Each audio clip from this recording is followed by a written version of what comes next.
It is 9:30 on a Thursday night, and you are tuned in to Beltway Radio and Beyond, which can be one and only thing.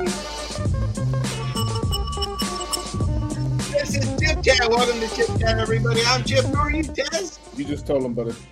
Happy March Madness. Happy March Madness. What is this? The most the least productive day in in the year. This is when the rest of the world that doesn't know about American college basketball finds out about it because they notice that the productivity of the United States has dropped off by about 2 or 3%. It's significant. I managed to be remote for today from work. Wow. Well, I had a dentist appointment. Sure. I did. I actually have a dentist appointment at 1:00. So I made sure to be home, and then it all sort of worked out. Dare I ask how your bracket is? I haven't checked it. I know I made the right move at the last minute by swapping in Creighton. I had them losing at first. Oh no, I had Creighton from the get-go, and I got McNeese. You had McNeese. Okay, yeah, I got that right. Yep, I like picking against Clemson for various reasons. Okay, so this is a special edition of Chip Chat. Yes. Because this week we're going to talk to Celeste Headley.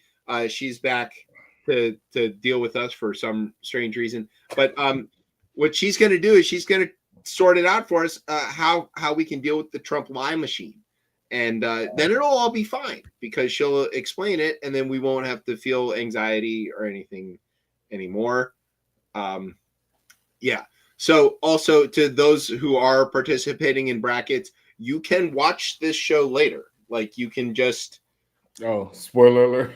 You can no, we won't cover anything. We don't have the games on. We're not gonna break in with the scores and ruin anything. But like you can, if you feel compelled to be watching the games, like Michigan plays at 10 tonight, which gives us a timeline when we need to get off the air.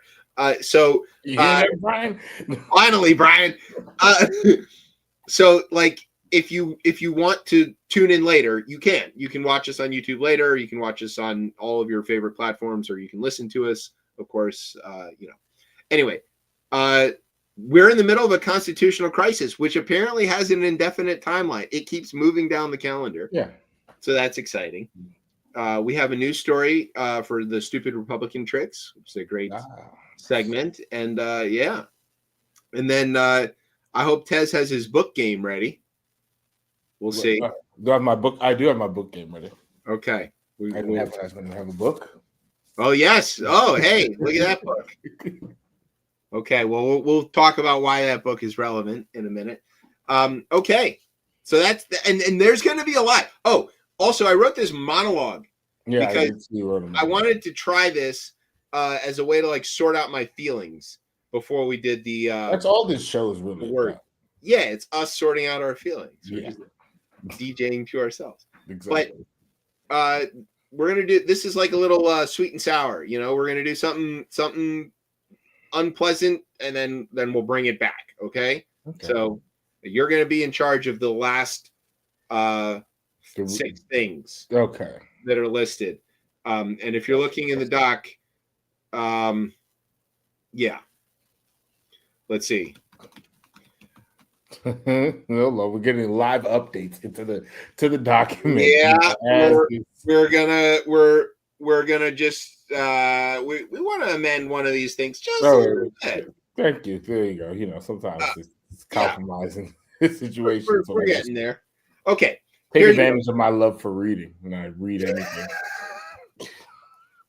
For somebody who reads as much as you do.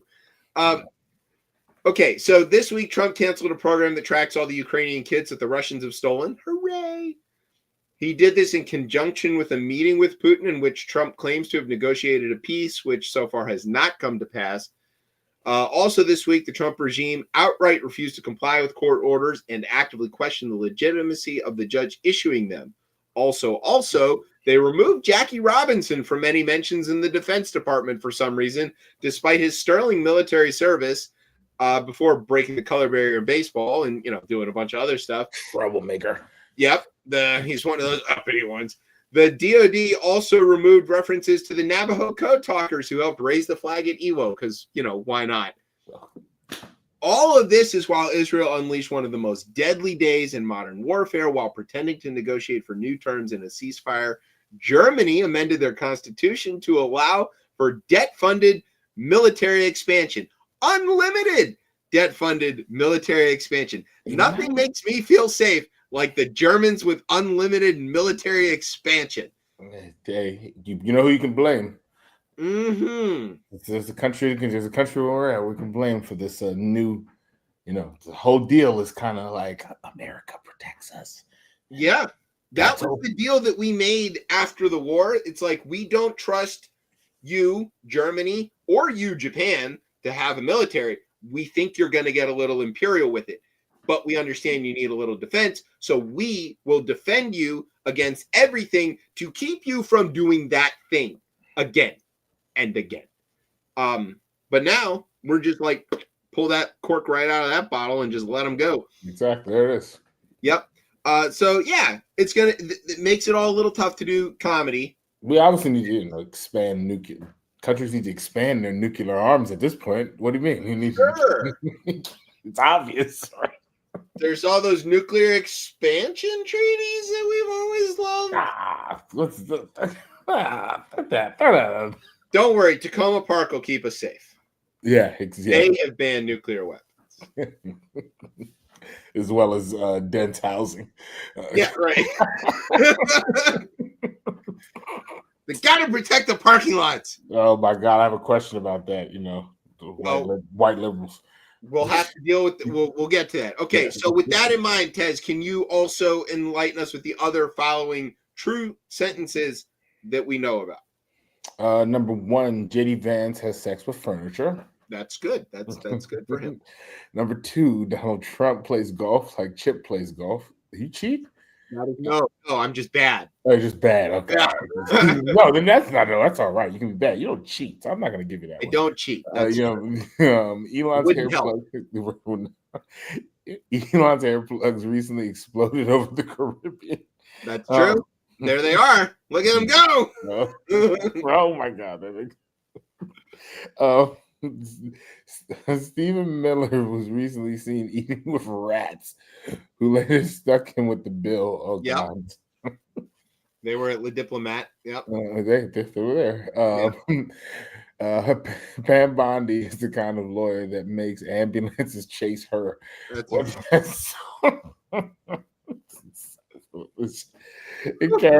Caroline Levitt is the worm that invaded RFK's brain. Yeah. We had to shorten that one a little bit. Yeah, thank you. She is something. Hey, the new world order. I think sort of thinking about her this week, and chatting about this, my wife was like, "Why is she, there?" And I was like, "Well, because look at her. That's why she's there." And I started to think it through. I was like, "Yo, every other woman that has touched this Trump universe, nearly all of them have fled eventually and written a book of how awful it was, whether that's Hutchinson or Hope Hicks or what's her name, Grisham. There's just this long list. And then I was like, what about Huckasans? And then I remembered, it's like, oh yeah, I remember what she looks like.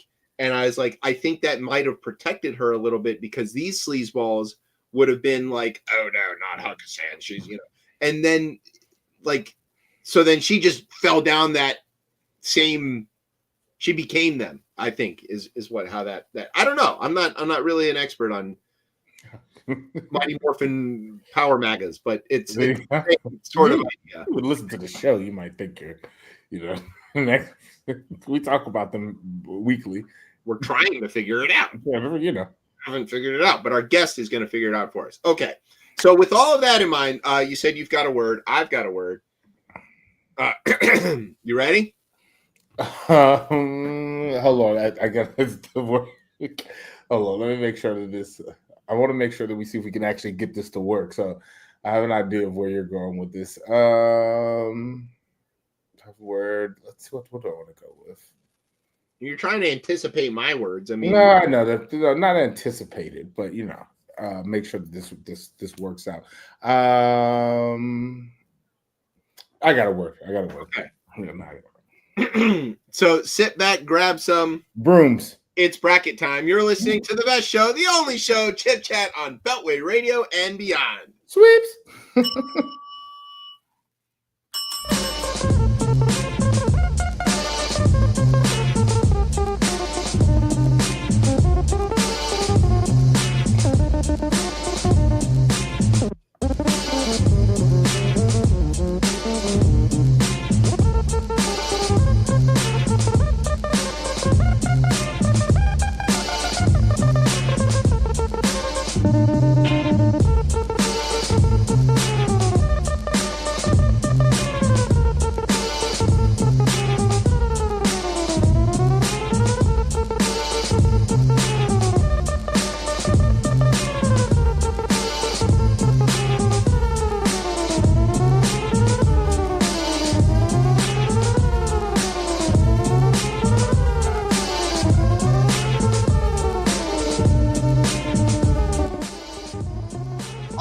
Welcome back to Chip Chat here on Beltway Radio and beyond. I'm your host, Chip. With me is Tez. What's popping up? All right. So let's get right to it. Celeste Headley, apart from having one of the best public radio names in the entire world, she's like a nerd dream. She's written what seems like 100 books. She's a brilliant reporter, radio host, interviewer. She's also a classically trained musician. She's funny and charming and lovely. And all of those great things. And for some reason, she's here on our show. Celeste Headley, welcome back to Chip Chat. Welcome. I mean, I got to say, every time I come on here, you say, for some reason, she's here. I mean, you should have figured it out by now. Yeah, I haven't, though. I don't know. The first few times I thought it was because we offered you tequila, but now I think maybe you like us or something. That may have been the first reason. I mean, there's, camaraderie of Michigan, the camaraderie of the Jews, the chosen people. Yeah. We are a lot of things. Okay, now we do have very serious questions that we want to ask you, but we do have a few things that we want to just establish before we get to that. Right. So before we get on to all of these things, you also have the distinction of being the one who connected us and our show with J. Scott Smith, who is a huge part of our show. He is the guy who leads off our rundown every week. We hear his voice every single week, and he's one of our favorite people. He's also recently a casualty of the Trump world attack on the media in general. So we want to say special shout out to him and how much we love him. And I want to say publicly, I'm going to let everybody know, for him in particular, I did pick Sparty into my Final Four. Because don't bet against him in the dance. So that is a thing. And I want him to get all of the joy that he's deriving from that sentence. Wow, right? I can't believe you just said that out loud. Well, I want to win, right? Okay, so I have another bracket where Michigan wins the whole thing. And that bracket I'm falling quickly. So because I also picked all the other games with my heart in that one. So but anyway. So yeah, special shout out to Jay. Any accolades. Let's see, he's won Murrow Awards. He's nominated for an Emmy. I mean, he's all the things. How did you first met him, though? You connected him with us. How did you meet him? Oh, God, it's been forever. I don't actually know. We may have met at like a NABJ, the National Association of Black Journalists. I mean, there's not a huge number of Black people in public radio, national public radio. So it's a kind of a small world. I know he did work for us. I had a show.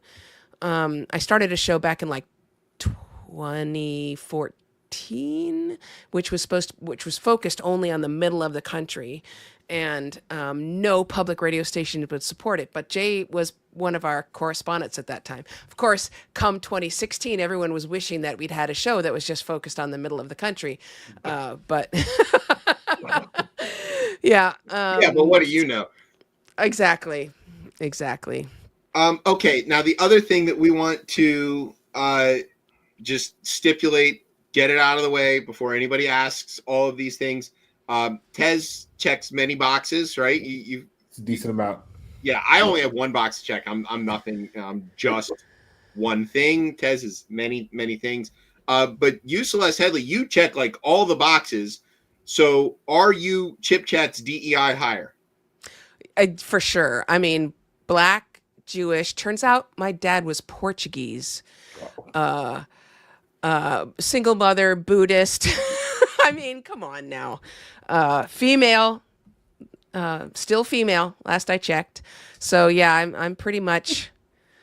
I'm pretty much. I mean, it used to be a real bonus, right? You hire me and like you're done. Like you've Yeah. finished your diversity recruiting. But now it means I'll probably land in prison. So Don't tell Pete. Don't tell Pete. Yeah. I have a exactly. friend who works at one of the defense agencies today who sent me like several of the emails that they got about having to rehire all of the people that they shouldn't have fired, all the probationary employees. And give them back pay and no break in service. Yep. Yeah, all of that. And it took them like 4 emails to get it right because they sent it and then it was like not worded correctly, and then they recalled it, and then they sent it again, and they recalled it, and just like these bozos just can't even do like anything, right? Just the bare minimum. Costing the government more money. Yeah, well, that's efficient. Oh yeah, yeah. I mean, they're incompetent. Yeah, incompetent. But the thing for me is like, I mean, sorry, as a black Jewish woman, seeing incompetent white dudes ruin everything is the story of my life. And having to watch, is just like, while people accuse me of being a DEI hire, yeah, that's like the story of my life. How many I told you so cakes would you have received at this point in your life? I mean, I couldn't even get through all those cakes. There's no way. I'd have to be donating them to food banks all over the DMV. I'm sure they would appreciate it. Okay, so the big reason that we asked you to come back on the show, is that we now have a president and an administration that lies so constantly that it's hard for the media to really manage that. And we thought that we already had that before and that we got a little smarter, but the media didn't seem to learn anything from the first Trump administration. Like they learned negative. I don't know what the opposite of learn is, but they got dumber at covering this. So what are you seeing? And then we'll ask, what we should do about that. There's a couple things. I mean, I think there actually are a larger number of people speaking out at this point. And you see, I actually saw The Verge today say, look, a whole bunch of readers complained that our headline was incorrect, and they were right. So we fixed it. They had put down that Dems are calling, Trump's firing of the commissioners illegal, and they put it in quotes, and everyone's like, it's not illegal, it's flat out illegal. Yeah. And so they changed it. So I have to say there are some nice little glimmers of hope. Margaret Sullivan puts out a great sadly, I think it's still on Substack, newsletter, criticizing all this stuff. I am seeing some changes. On the other hand, we cannot let my industry off the hook as to why Donald Trump is back in office. I mean, just the constant normalization. And I'm not sure if it's truly satisfying for me that now that he's back in office and actively destroying the country, that people are finally changing their policies and practices. Some people, not like the New York Times and the Washington Post, they're going the other way. But it's a pretty bitter pill for our celebration. And on one more point, I would say is that the younger people, especially Gen Z, are the record numbers of them are willing to pay for their news. The generation that was more likely to steal music and not pay for music was the boomers. The generation that was the most likely to search and search and search to find free copies of articles and magazine articles, the boomers. And so right now we're seeing a record number of people in Gen Z and some younger millennials and Gen A Alpha, I guess, who are willing to pay for news, but they are highly suspicious of major news organizations, the New York Times, the Washington Post, the Wall Street Journal, and all of the cable news channels. They are looking for hyper local sources and actual reporting from people who are in these town halls, hearing Republicans get booed, et cetera, et cetera, et cetera. And actually, I think that's all to the good. I mean, the more we can get nonprofit news that is driven by the journalists themselves, the better off we will be. I think just for not to be too, Homer about it, but like I think we should call that the 51st model, because the 51st Yes, is absolutely. the model right now. Is the disaffected journalists that were cast out of DCist and the other locals here By one of my employers, WAMU. Yeah. Wait, I'm a sustaining member. I'm a sustaining member too. I still like what they do in some regards, but like, it's that hyper local focus and I don't even know what to call it, but like the veracity of it. Like everybody, I never heard anybody like, oh yeah, well 51st is slant. Like, nope. That is like straight news. But I think even something like Mississippi Today, right? That's another outlet Tribune. Right? Texas Tribune, like, and I to Celeste's point, like, how do those organizations connect the youth with, like, I guess a pay model that's going to help sustain them? Because I still don't think they've necessarily figured that out. I mean, they definitely have a bunch of folks, but what can those organizations do to like get out there and say, hey, I'm here, I'm available, this is a trustworthy source to learn about your local area, and for them to pay? I mean, interestingly enough, as much as people complain about the pledge drive, many of these local sources are using their own version of it. In other words, once or twice a year, they're going on GoFundMe and they're saying, hey, here's our product. Look how great we are.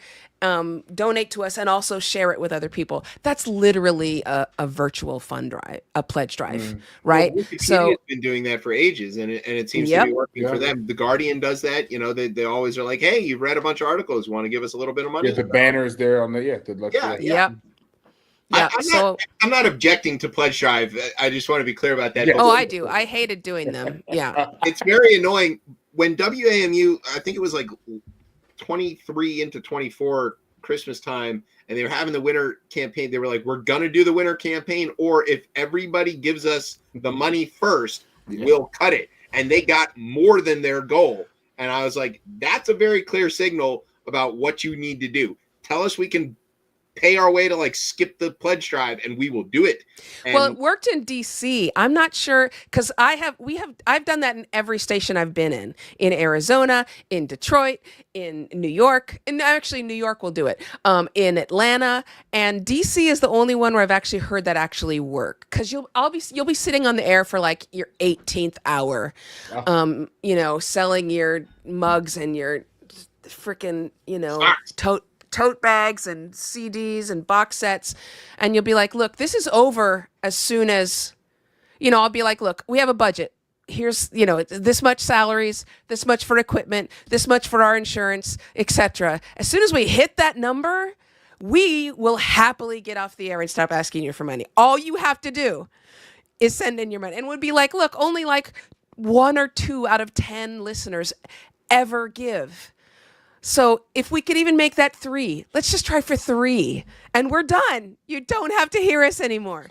Nope. I remember one year I was hanging out with RBI at PFW for their pledge drive during his show, and the amount of money they needed to like get their goal for his hour or whatever, it was a pretty small amount. It was like a few $100s, and I was like, this sucks. I just bought the whatever, like donated the thing to like, all right, we're done with this. Go back to spinning records and like shut up.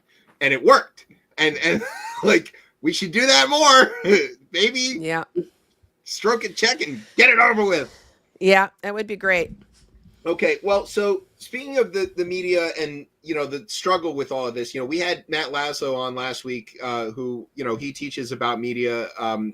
and writes, is a great reporter. He was also very critical of the media as an industry. He had a lot of choice words for all y'all with your notebooks and pens. What the fuck, y'all? Yeah, it sounded something like that. And so, but what I wanted to ask you is like, how can the media responsibly cover this administration? Because they can't not report what it's doing or what it's saying. But it's so much utter bullshit. I mean, it's just so ridiculously untrue. It's Sean Spicer lying about the crowd times 1,000 all the time. How do you cover it without amplifying it? Because you see this all the time, right? Where the news story will say like this, and this happened. The Trump administration responded by saying these things, none of which are true, and then they'll say sometimes afterwards, without any evidence or something like that. The Trump administration claimed this without any evidence. When reached for comment, they didn't return a comment. But like that seems very tacit. So how can you report the news when it's full of bullshit without amplifying bullshit? It's funny you should ask this because I spent a couple years studying this very thing, and I wrote up a highly evidence-based, cited two documents. One was a guide to covering politics, especially in the age of Trump, and the other was a guide to doing any writing, reporting, and otherwise without amplifying dog whistles. You can, if any listeners want to find them, if you go to headwaytraining.org, you can download them for free. But there's a couple things. You mentioned that people will say, oh, they said this and then it was out without evidence. We actually have the answer to this. Like people whose careers are based on misinformation and disinformation and researching it, we've known for a very long time that we're doing it wrong. You cannot repost, reprint, re-air in a clip a lie or an extremely an offensive statement. You don't do it, even to refute it. I see so many people on social media, they'll see something extreme that somebody said and they'll screenshot it or they'll repost it and they'll react with outrage. We know that that's not how the brain works. Remember that 75% of look at this asshole is look at this. And right. That's literally how the neurology of this works.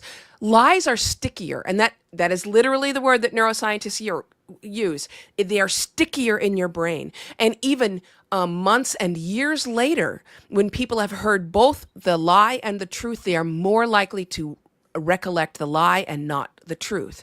This is one of the reasons why fact checking doesn't actually work. But the main thing is you can't repeat the lie, period, in any way, shape, or form. So, for example, let's say that Donald Trump says that a plane crash was caused by diversity policies, right? You don't ever say that. You paraphrase it and say the president is blaming, with no evidence, falsely blaming, whatever, diversity policies. You don't say DEI, you don't say woke, you don't repeat the lie, you just paraphrase it. And before he says it, you say that it's what you're about to say is untrue. Then you paraphrase it. And then immediately after you say it's untrue. This still isn't perfect, but it's way better than what we're doing right now. That's first. The other thing is we have to stop using fucking pundits. If somebody's entire job is to talk and give their opinion, whether that's in a newspaper or a book or whatever, stop interviewing them on news shows. Well, right? Thanks for coming to Chip Chat. We really appreciate it. This isn't a news show, though. Right. Right. It's not the news. It's no like Jon Stewart. Remember how he kept having to defend The Daily Show? And he's like, we're a comedy show. We come on after puppets making crank calls. Like, this isn't a news show. NPR has no business bringing pundits and political strategists on the air. None. Another Even thing to ask is them like how the party is responding to things or anything like that. Nope. No one cares about that. The American public, look, what's the purpose of political reporting? This is a real question. Like, what is the purpose of it? What's the mission of political reporting? What goal are they trying to achieve?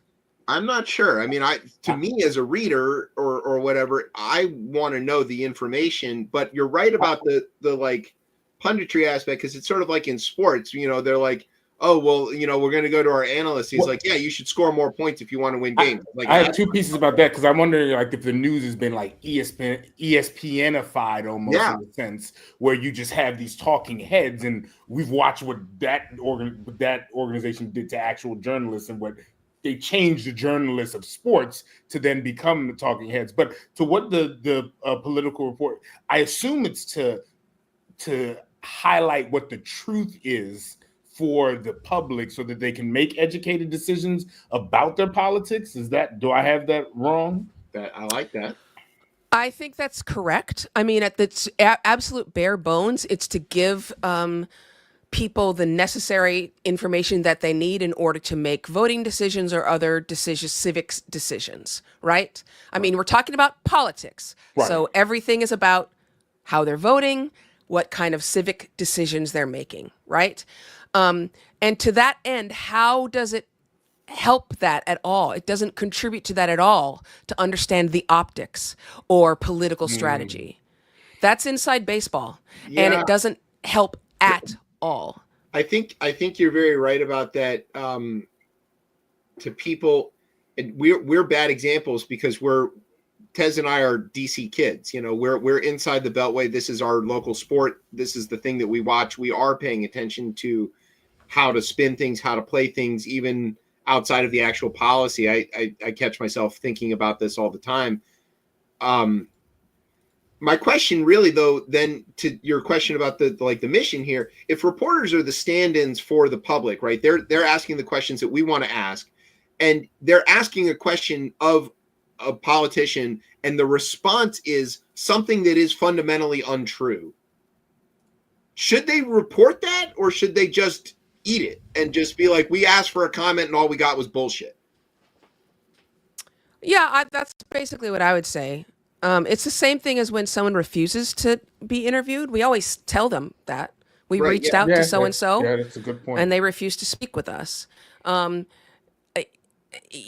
example, I posted about the Jackie Robinson thing because the Department of Defense restored Jackie Robinson's website, and they issued an apology, which I, again, won't even quote because it's just complete and utter bullshit.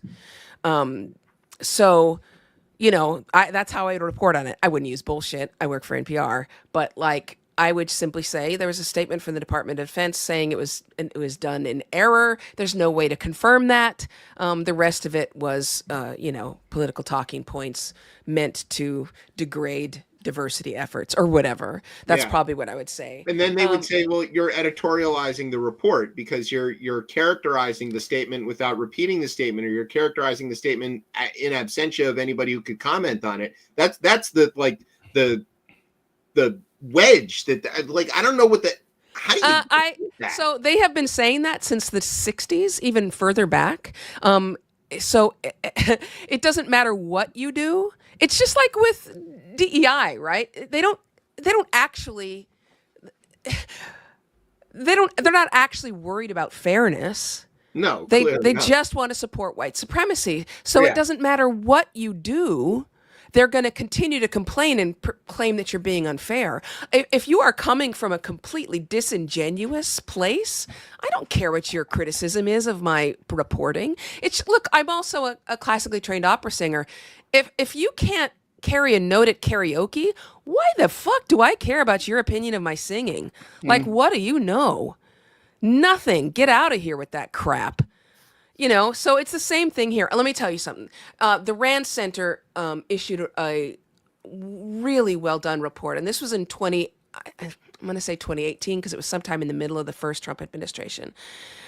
And they identified 4 trends in news reporting that they said had degraded factual discourse.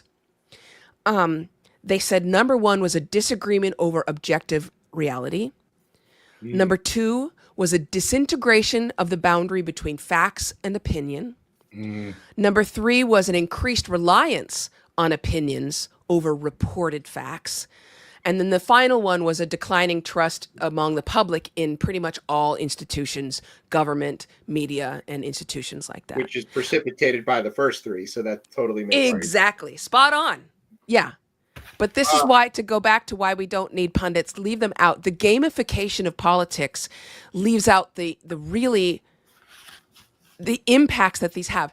And, in order to get clicks, in order to spark outrage and increase, readership or viewership or whatever your platform is, news organizations have been using catastrophic language for a really long time. Oh, yeah. Right? The news alert. A really long time about everybody. But mostly about Hillary's emails. No, I'm kidding. Yeah. But about everybody, right? But now that we actually are seeing catastrophe doesn't have any power anymore. Yeah. Threat to democracy doesn't have any power anymore. We talked about that quite a lot, actually, several weeks ago, where we're like, how do we gauge the alarm? And what we were sorting out was, is this stupid or is this dangerous? And sometimes it's both, right? But we decided stupid are the most dangerous. Yeah, but we decided that some of the things are stupid, like the Gulf of Mexico being renamed, and it's not dangerous, but it is stupid. And it's like, we shouldn't bother to focus on that. That's not worth getting upset about. It's incredibly expensive, though. Yeah. But it's not as incredibly catastrophic. expensive. It's like, ending childhood cancer research. Yeah, or the CDC commissioning a study to tie autism to vaccines or something like. These are things that are big D dangerous versus like, this is expensive but maybe fixable. And so like, that's how we were trying to play it. But I think you're really right that like, we have degraded our sense of alarm. I think it was maybe a Radiolab episode or something that I was listening to that had to do with that, like our brains are like layers of evolution, right? And that somewhere under our cognitive human brain is like a smaller, less developed mammalian brain that is like afraid of things, right? Okay, let me just narrow this down for you. What you're talking about is we can actually we're like the rings of a tree in your brain. Yeah. So at the very top of your spine is this little kidney that's your amygdala, and that is the oldest evolutionary part of your brain. It's the part that they call the lizard brain, right? The monkey brain, although that's really diminishing it. And it only sees the world through fear and threat. That's what you're talking about here. Yeah. Which means it's great if you have a tiger chasing you and in almost no other situation. Yeah. And then the most evolved part of your brain is right here at your forehead. It's your prefrontal cortex. It's the exterior layers of your brain, but they need more time. They need more time. The outer layers of your brain, the adult in the room, needs some time, and so the first place it goes, it gets to your amygdala. And if you stop there, you're in trouble. But I interrupted you. Keep going. Well, the thing that they were talking about had to do with like perceived threat, that if something looked threatening, you had this fight or flight, mechanism because it did protect our ancestors and it worked. But that if you saw a crocodile jump out of the water hole and eat, somebody next to you, right? You're like, oh, water hole is dangerous. But now in our more modern context, we see Nancy Grace tell you that there's somebody snatching children, which didn't happen in the frequency that crocodile eating your friend did. But your brain is like, oh, this is super common. I'm going to do this thing that is not safe, like say drive my kid to school instead of let them walk to school, which is like miles more dangerous. I blame Dick Wolf on that one. Yeah, I think a lot of that is like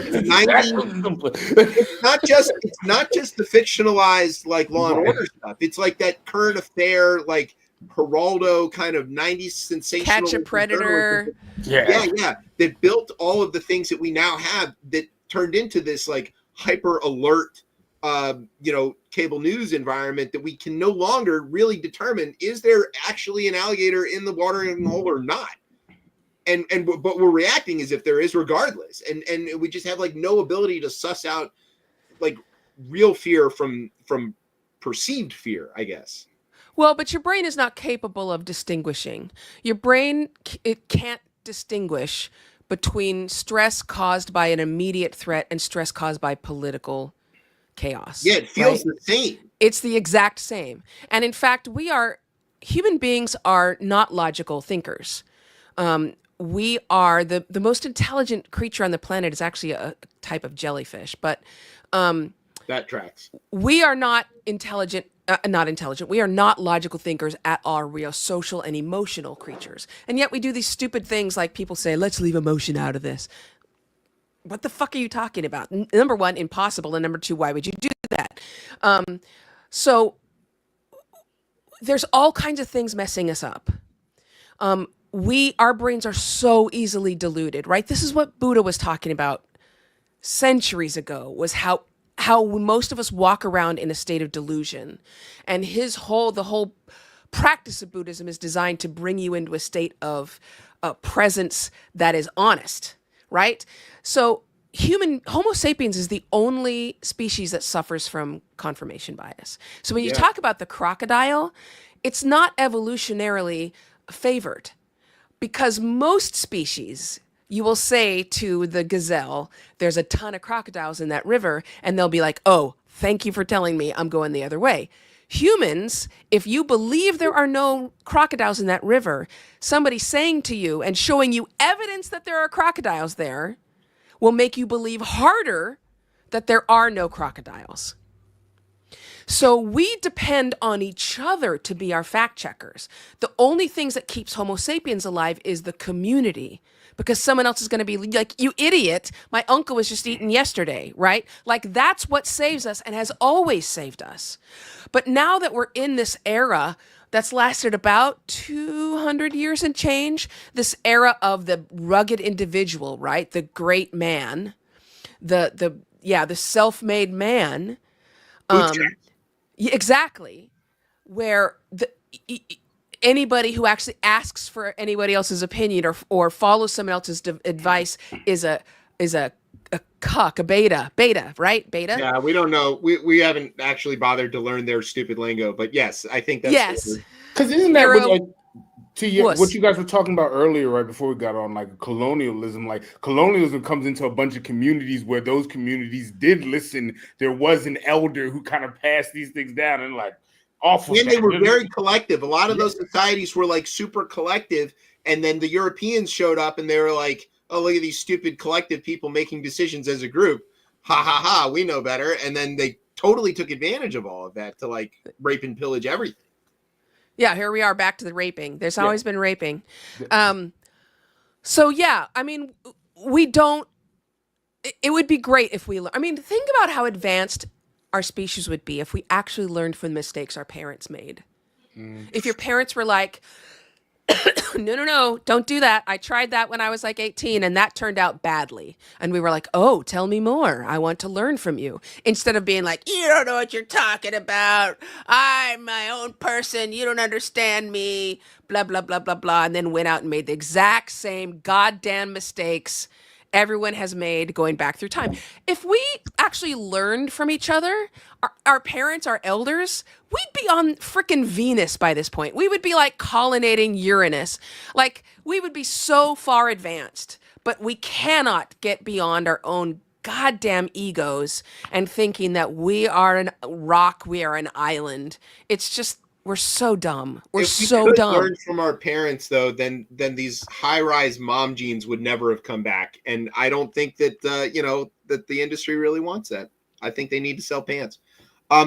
Speaking of pants and the things that can often fill them up, how can the public deal with this fire hose of bullshit? Because even if you want to like retreat from it, it's just like coming, and you can't get away from it. How can you be a responsible person and vote and stuff? And like, how do I just go through life and not feel like overwhelmed by a bunch of lies being thrown at me all the time? I mean, you can't retreat completely, because actually the things that your brain will come up with imagining what's happening are worse than even what's happening.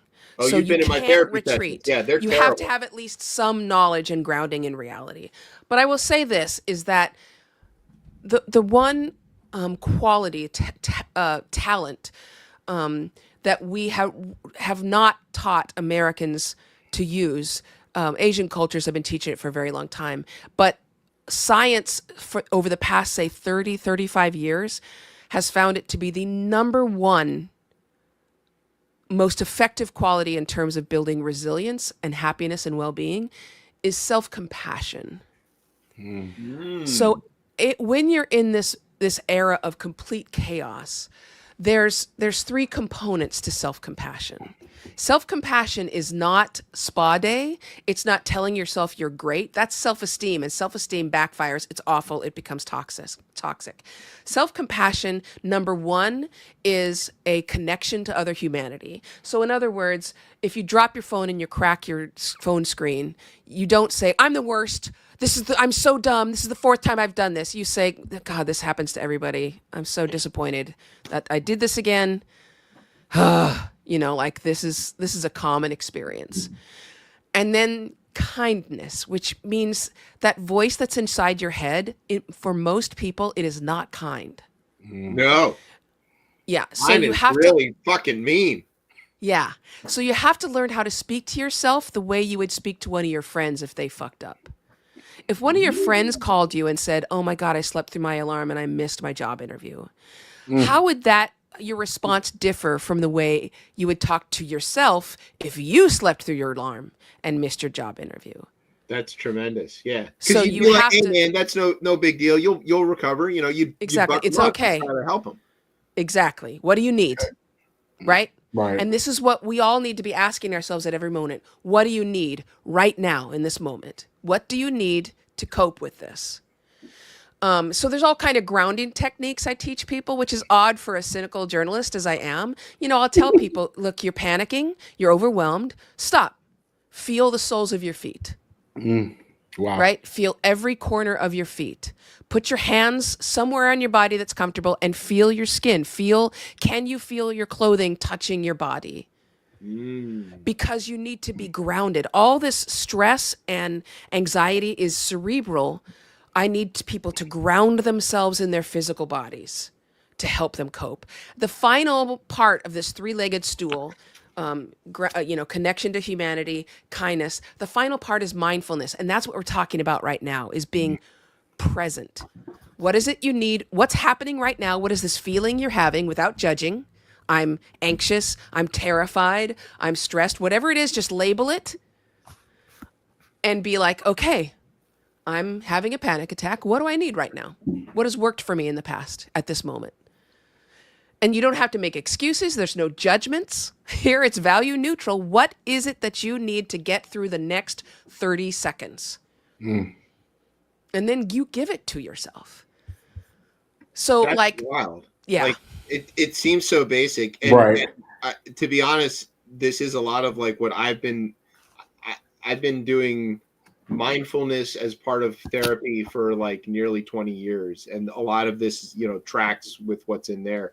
I'm not great at it yet. I mean, it's a thing that you got to study and practice for forever. I got meds recently. That's been very helpful. I really appreciate those. Meds are good. Yeah. But like these are, the second one, especially like speak to yourself with kind of like you would never say to somebody else the things that you say to yourself, or at least that I say to myself all the time. And I'm like, imagine you saying those things to your friend.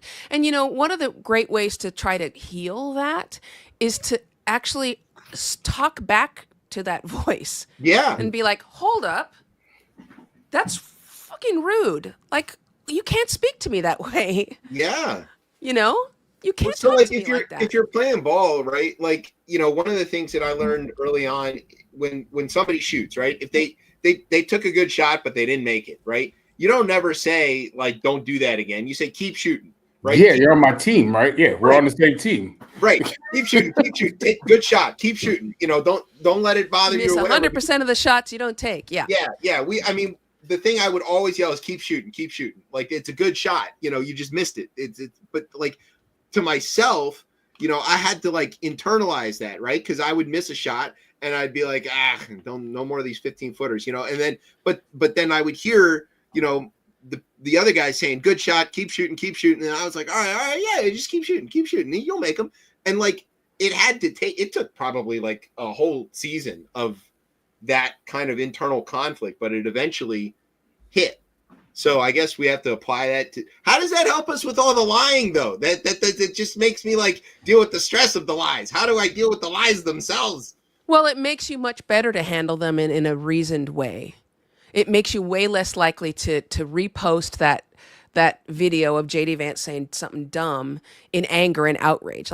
That's what's going to allow you to take the time that you need to let your prefrontal cortex weigh in. Don't wag your finger at me because I don't repost the thing. You don't repost it. Well, we come on here and basically I come on here, but I've been doing the thing that Celeste is talking about. I paraphrase it. I try to. You have been doing that.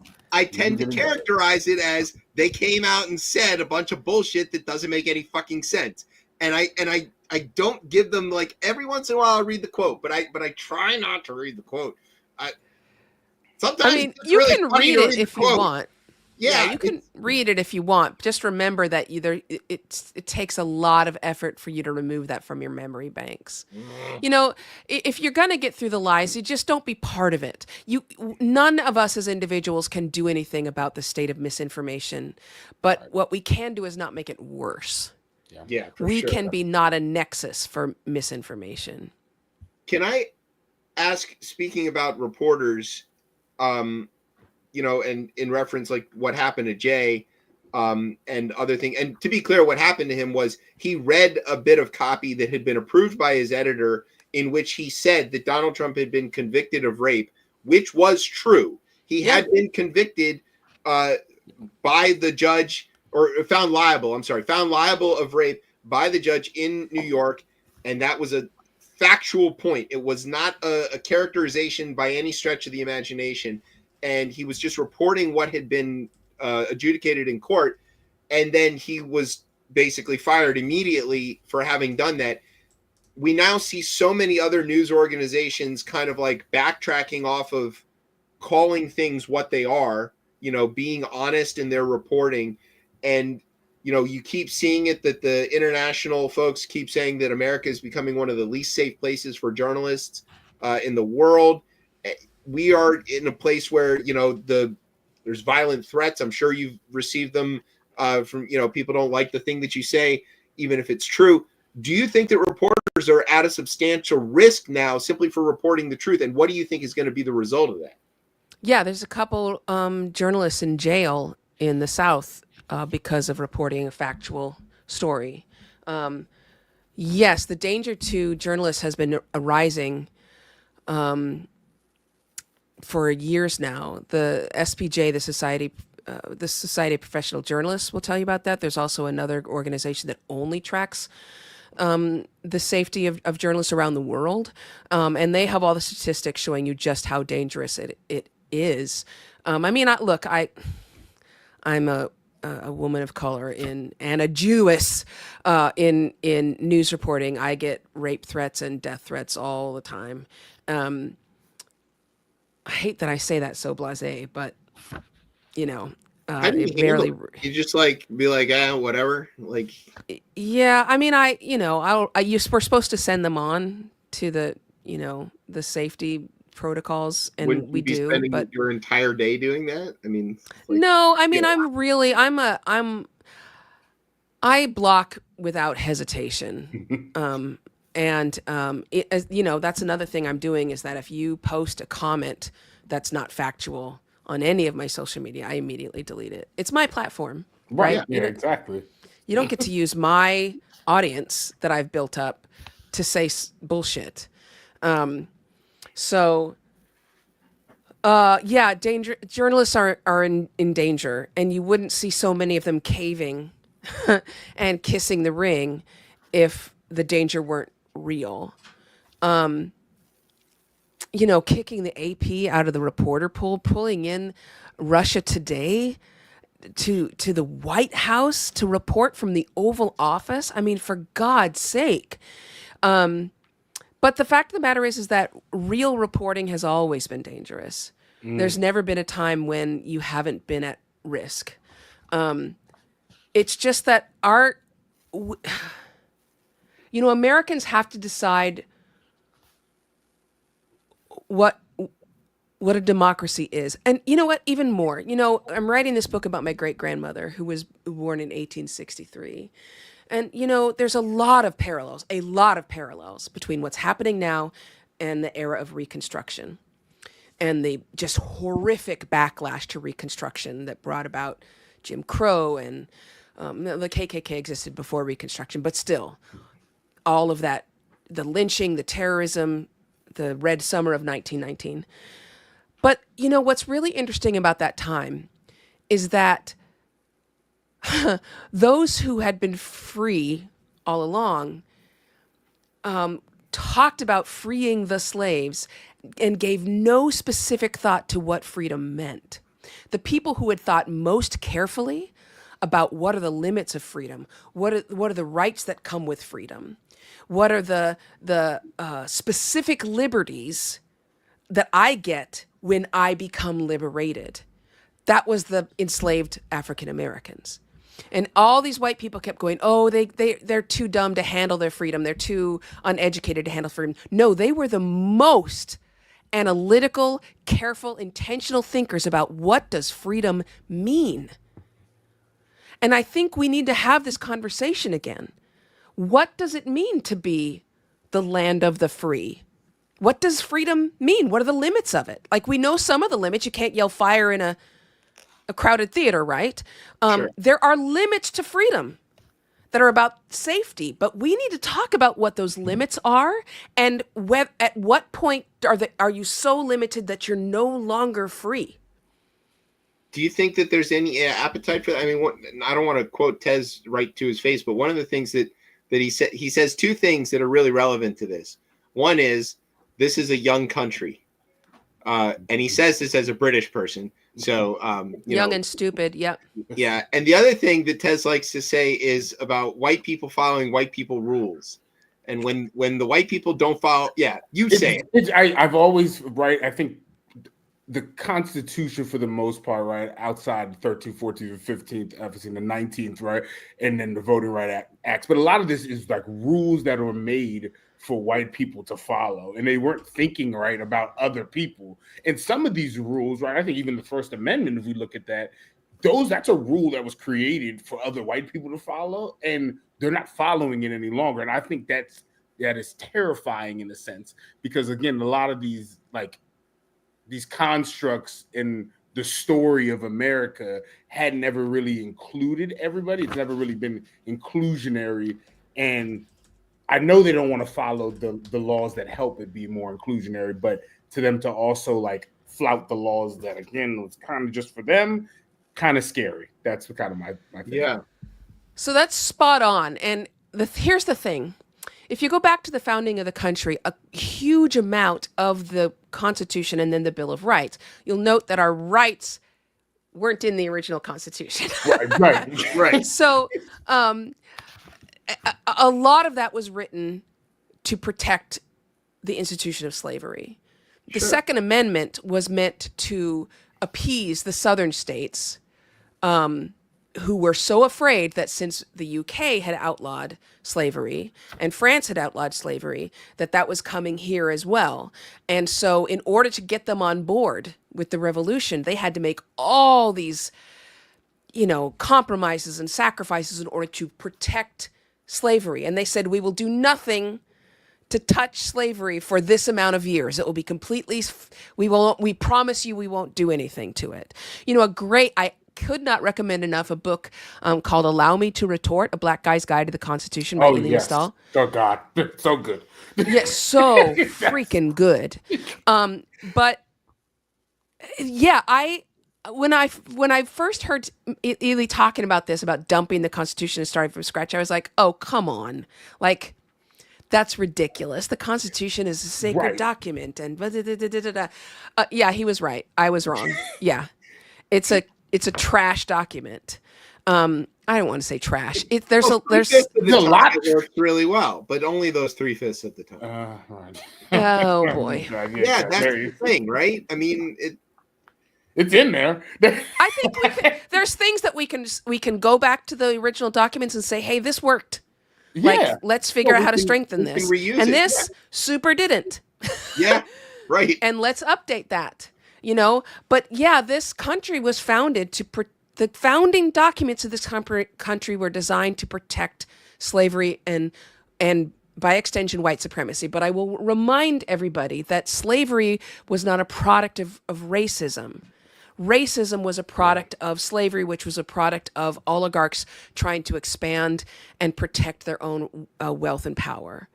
And here we are again, and where people are drumming up racism, anti-trans, anti-LGBTQ plus, all of that stuff is only they don't really believe a lot of these things. All they're trying to do is expand and protect their own wealth and power. That's what it's always been about. It's what it'll always be about. Can you talk a little bit about, because you've written like how discrimination is an abuse of power, and like, and I think it was talk when you wrote about it was more about like in the workplace and how like if people like if someone is having discriminatory acts, like they can keep their job but you might get fired, but you can't be in a power position anymore. And I mean, how do we? I feel like I look at the government right now and I'm like, well, this is they're abusing that power. But I thought that was always kind of profound of just like the way you talked about that is just, again, like I never really thought about it. Obviously it's an abuse of power, but I've never heard it put that way before. Yeah. So, I mean, I talk about this in the book, speaking of racism, because there's a distinguish between racism and discrimination, right? Mm-hmm. There's a difference between racism and systemic racism. We're all racist, every single one of us. Discrimination is an action and it's a choice. As you say, it's an abuse of power. And what I say in the book is that it is disqualifying for leadership. Yeah. Mm-hmm. Everyone should be allowed to have a job. There's even no if you such say racist things, right? Even if you say racist shit. Yeah. Right. But a position of power is a privilege. When we talk about some congressperson losing their position or Mel Gibson not getting hired for movies anymore, although he still is, what the hell? You're not entitled to those positions of power. You're entitled to be able to work and support yourself. You're not entitled to power. Mm. That's a privilege. And if you discriminate, you have proven you are not capable of leading. It should be, I think the example I use in the book is that if somebody has embezzled from their company, you don't hire them as a bank teller. Right. Right. Ever. Seems right? Reasonable. Yeah. And this is the same thing here. If someone has discriminated against people who have less power than them, you don't then put them in another position of power. They have proven they're not able to handle it. They've proven they can't be trusted, and there's a risk to other people. It's just, when somebody abuses power in a way that hurts other people, they've demonstrated they cannot be trusted with power. Period. End of story. Now, if over time they work their way back into a level of trust and show that they have actually not just atoned, but improved themselves, okay, you could give them a chance again, but you don't have to. They're not entitled to it. Chuck Schumer is not entitled to his position in the Senate. Don't think he's going to have it much longer either. Nope. So now that we've covered how to deal with lies, what discrimination is, how Jackie Robinson's been saved, what all of the things. This has been an incredible interview, which I had no doubt it would be wide-ranging. We have two more things that we want to ask you. One is about this cool project that you did. I was watching you do it on Instagram in February, where you were doing a video a day, I think, which is a lot of content to produce. And but it was riveting, and I was very grateful for it. I watched all of them, and so tell us about that project, what you did in February. Yeah, so I just every day. Well, there was a few days I missed because I got super sick, but I profiled a just fucking astounding badass black woman who's been completely forgotten. So I didn't do Harriet Tubman or Sojourner Truth or Ida B. Wells. I did all these women who just were freaking incredible, and no one really knows their names. And frankly, I have so many more. Like before I started the project, I created a list of just the women off the top of my head where I was like, okay, here's another ridiculous, person. And there's so many more. So yeah, I could keep going and keep going and keep going. And those have been super popular. They're still Yeah, getting I like would highly hundreds of recommend you views. keep it up. It was riveting for us as viewers, and like, people really like those sort of like, hey, here's this thing you didn't know about, kind of I'll thing. tell you about another project I'm going to be doing also. In addition, is I'm going to start a video profiling white people that are worthy of a statue. Okay. Like, let's tear down the Stonewall Jacksons. But if you want to admire white history, let me give you some actual mentions. Let me give you some actual woke heroes that are worth your admiration. They are worth remembering. Thaddeus Stevens. Oh, yeah. Charles Sumner. Sumner. Yeah.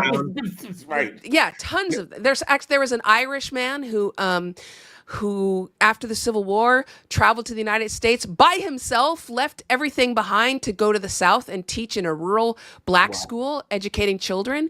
He refused to give up his post despite threats from the KKK and the Knights of the White Camellias, and they lynched him. Oh. Lost his life for it. There are some real heroes out there. So what you want to do is you want to stop hearing about Martin Luther King Jr., great. Let me give you some true white heroes. So I'm going to be doing a series on that also. True. I can't wait to find out what Pete Hegseth thinks of that. It's going to be fantastic. We'll have to get him on the show to ask him about it. We will offer him tequila. I hear that worked.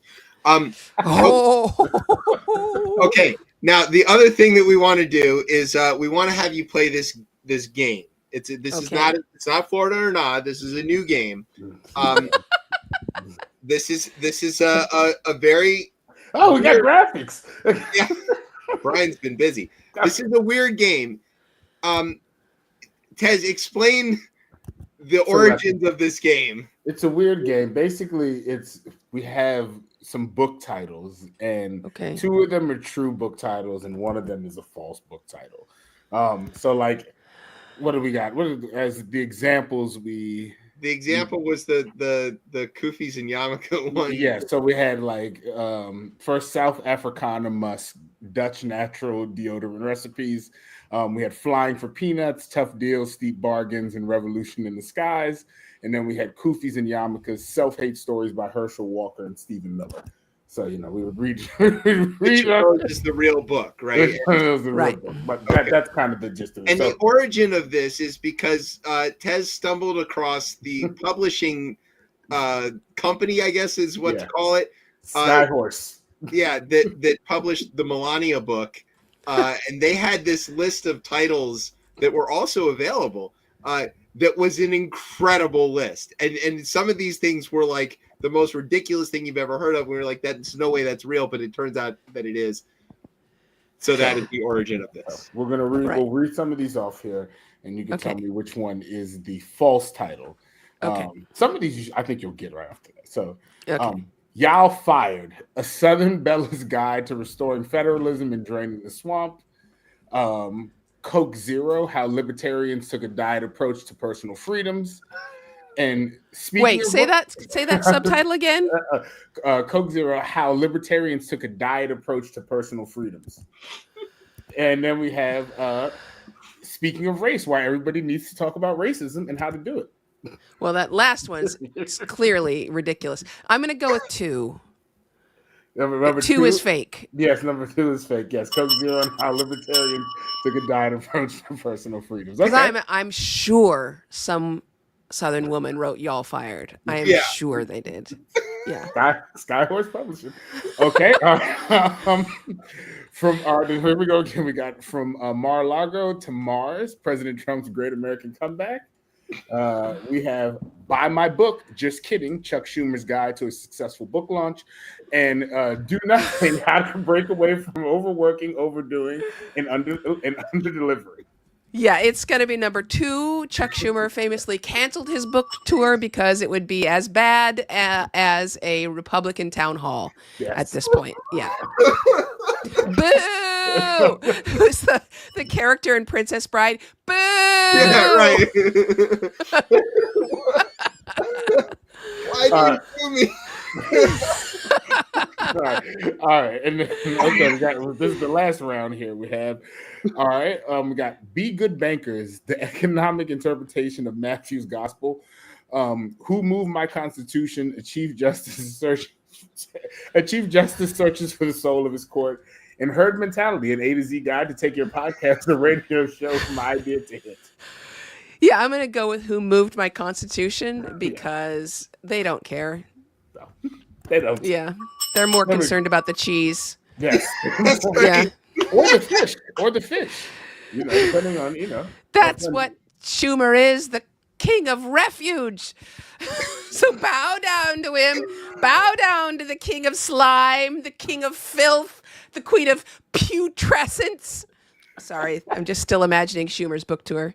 It's funny because for Purim this year, the synagogue that my dad goes to, they had a version of the Esther story as Princess Bride, and he was like, "This script isn't funny." I was like, "You need to go rewatch the movie." And then he watched it again. He's like, "Oh no, the script is very funny." So yeah, it had all of that in there. It was great. Possibly one of the funniest. Yeah. Yeah. Yay! So I win. You win. Yay! The bell. We'll send you your prize. It's signed copies of your own books. The waiter of your choice, lend your voice. I don't know. We don't have anything to offer.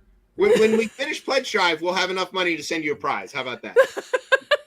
I'll go do a shot of tequila. There you go. We have the books here, so that's a good book. It is a great book. Good book. Thank you. There are all the books. There we go. Wow, look at that. A whole graphic and everything. Yeah. That was my actual Rode microphone that I used for my recording.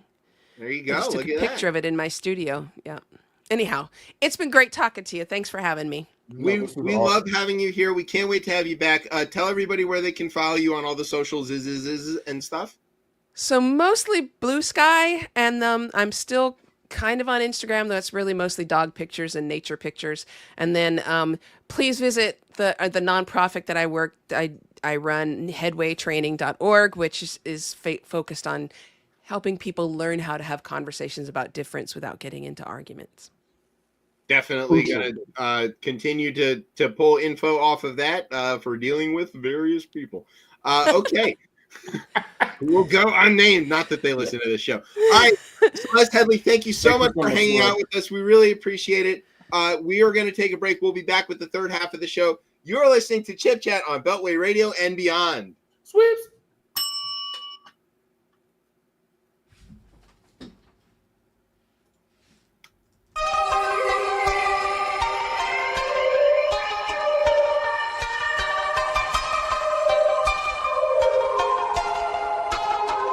Shared a room with a soul out of my control. That's a fun fact, been there, done that. Into trouble. Two men, big bat. That's a fun fact, been there, done that. I could go on of everything that will now and go. Just leave it all in the past. I don't really know what the future holds, but if there's something, I promise that I've probably been there, done that. Ever since I was just a girl, my soul always just knew the things that I would do in this world. Ever since I was just a girl, my soul always just knew the things that I would do in this world. Spend a lot of time wondering why everything's a lie. Ever since I opened up my third eye, saw some angels and some demons, and they looked like they was beaming. Different patterns, colors gleaming all up in the sky. All the energy that is floating by me impacted me so positively as a matter of fact. I was sick of fight or flight, so I chose the light. Always right, if you ask me twice, I've been there, done that. Ever since I was just a girl, my soul always just knew the things that I would do in this world.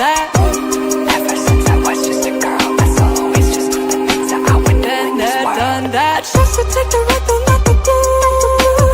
Every little thing that I've been through. Every little thing that my path has had to come to. Every obstacle, every little thing that I've actually had to go through.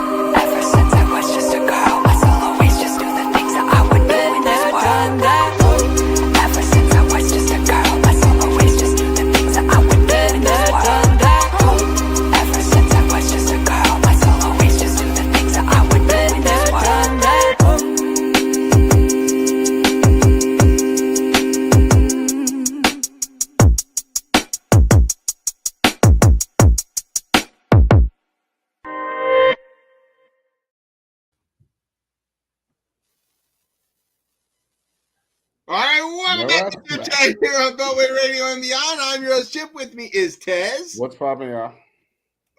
Brian, that was cool. What? It had captions, I guess. Yes. Her name is Askai. Surprised enough, she came out of the blue on my Instagram feed. Askai came out of the blue, huh? Yeah.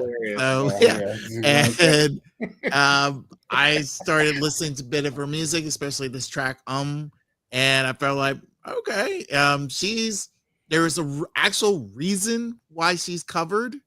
So I'm trying to dig into that a little bit more. So there's probably some political reasonings about why she hiding, so to speak. But overall, I'm vibing her music so far. So she's got a journey, as she says. Give her a call. You can use Tez's name, and that he's big in the music industry, so we can. Yeah, she's exactly. Yep. I might do that. All right, so now we've come to the part of the show called the Rundown. This is where we tell you about some stuff that's gone out in the news. If we were professionals, it would sound a little something like this. From Beltway Radio and Beyond in Washington, D.C., I'm Emmy-nominated TV newsman and just bona fide sexual beast, J. Scott Smith. And this is the part of the show where I tell some stuff about maybe not me, but somebody else is going to tell some stuff about what's happening in the news. So what's going on in the news, fellas? Thanks, Jay. All right, so we got to talk about this slow burn version of the end of the Republic. I don't know exactly what to call it. One of the things that we talked about several weeks ago, months ago, maybe. Yeah, maybe months ago. Of the things to watch. One of them was whether the budget would, whether there'd be a government shutdown. So far, we have not had a shutdown. So Thanks, Chuck. Yep. There's that. Okay. There's lots of feelings about that.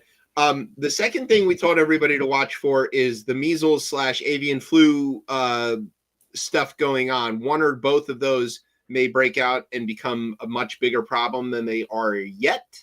That hasn't happened yet, but it is something to watch. But the third thing, and maybe actually the number one thing on the list, was when Trump blows through a court order. Right. And pick whichever your option, pick your fighter. Yeah, exactly. So there's several court orders that he has attempted to blow through. There was the USAID funding, but they seem to have they were overruled by the Supreme Court. They have, as far as I can tell, I keep trying to find evidence of them complying or not complying. It looks like they are complying so far with that. Then there was the question of probationary employees who were fired. Yep.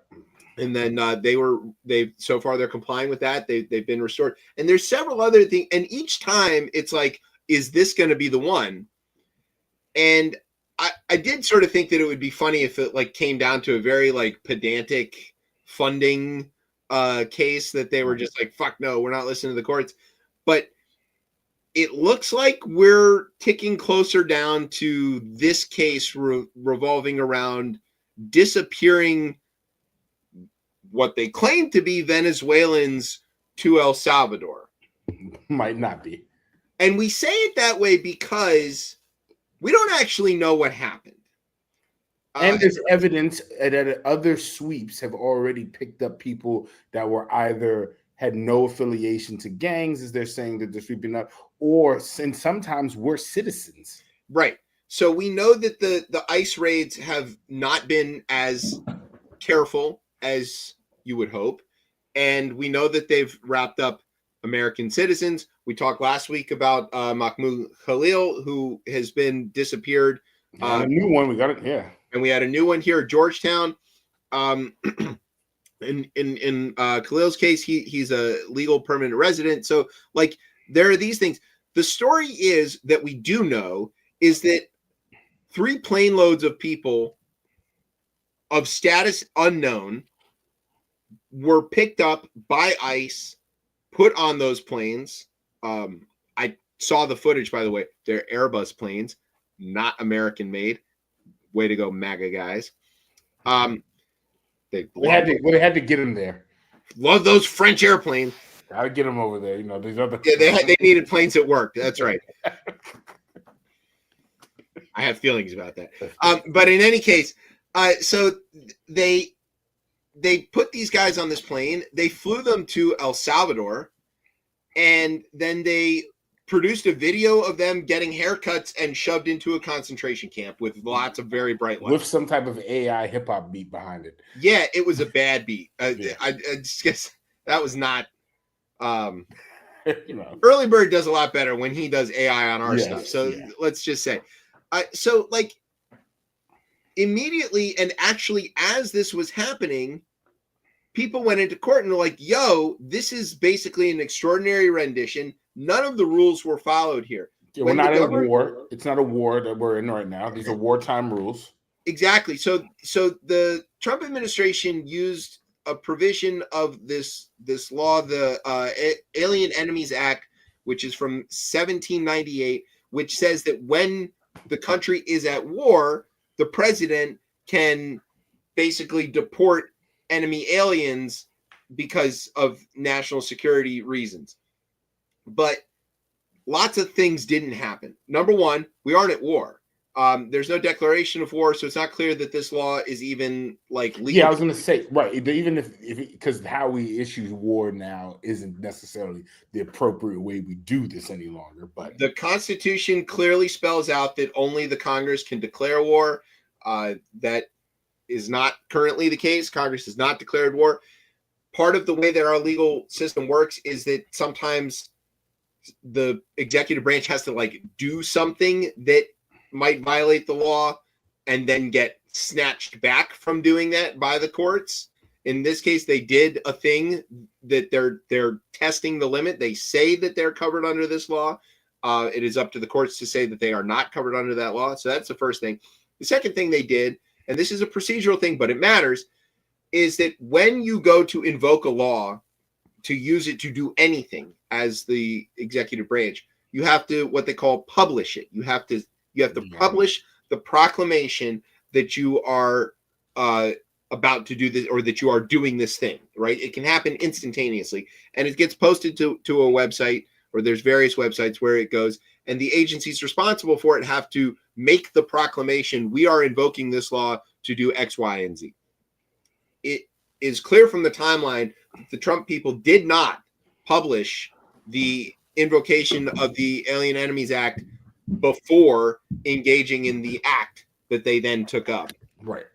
And then, so as they were doing this sort of extraordinary rendition thing, the people who do watch these websites noticed that this was happening, tracked that the airplanes were moving around, and they said, hey, we got a problem. And they went in and filed an emergency injunction in court. Yeah. And one of the things people probably don't know is that the judicial system has like on-call judges. You know, that they're like, if you're like, I'm an air conditioning guy, right? I'm on call some weeks, IT, right? That means, IT, right? You get this all the time. Yeah. So your phone rings, you're on call.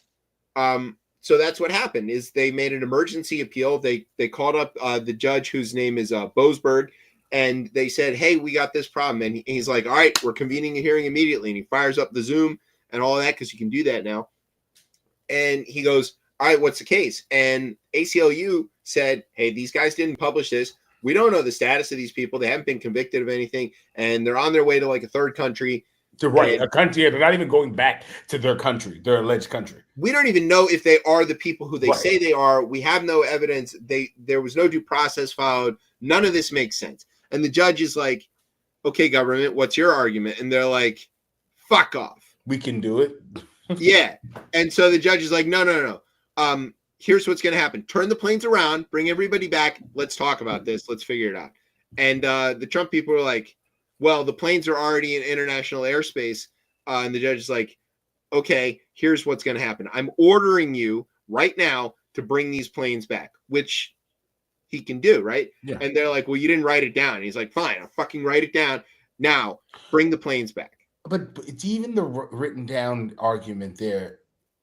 When did we start looking at a verbal requirement or request from a judge to be invalid because it had not been and it eventually was written down? Yeah, there's no legal precedent for this argument or really anything that the Trump people are making. But the judge in deference to trying to keep the country from falling apart over this exact thing at 2 a.m, he goes, all right, I want you in court tomorrow morning to explain to me under what legal jurisdiction or what legal reasoning you did this thing, and we'll sort it out.